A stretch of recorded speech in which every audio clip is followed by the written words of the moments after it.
14 मार्च रोजी उपनगर पोलीस ठाणे हद्दीत फिर्यादी सागर राम सदावर्ते याच्या फिर्यादीवरून आरोपी सौरभ साटोटे व गौरव साटोटे यांनी धारदार हत्यारे घेऊन राहुल नगर कॉर्नर गांधीनगर येथे जाऊन फिर्यादी यांना जुन्या वादाच्या कारणावरून शिवीगाळ व दमदाटी करून धारदार हत्याराने फिर्यादी यांच्या हातावर व डोक्यावर वार करून पळून गेले। म्हणून उपनगर पोलीस ठाणे येथे गुन्हा भारतीय दंडविधान कलम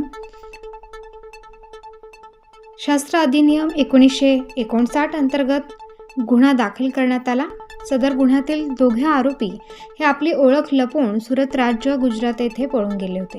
त्या अनुषंगाने गुंडाविरोधी पथकाचे प्रभारी सहाय्यक पोलीस निरीक्षक ज्ञानेश्वर मोहिते व पथकातील पोलीस अंमलदार यांनी सदर गुन्ह्यातील सराईत गुन्हेगारांचा कोणताही सुगावा नसताना तांत्रिक व मानवी कौशल्य वापरून आरोपी हे सध्या मालेगाव नाशिक ग्रामीण परिसरात असल्याची माहिती मिळाल्यावरून 13 एप्रिल रोजी गुंडाविरोधी पथकाचे प्रभारी सहाय्यक पोलीस निरीक्षक ज्ञानेश्वर मोहिते व पथकातील पोलीस अंमलदार विजय सूर्यवंशी, प्रदीप ठाकरे, गणेश भागवत, अक्षय गांगुर्डे हे मालेगाव जिल्हा नाशिक या ठिकाणी जाऊन गुन्ह्यातील आरोपी गौरव रामदास साटोटे वयवर्ष 24, सौरभ रामदास साटोटे वयवर्ष 21 या गावात सापळा लावून शिताफीने ताब्यात घेतले।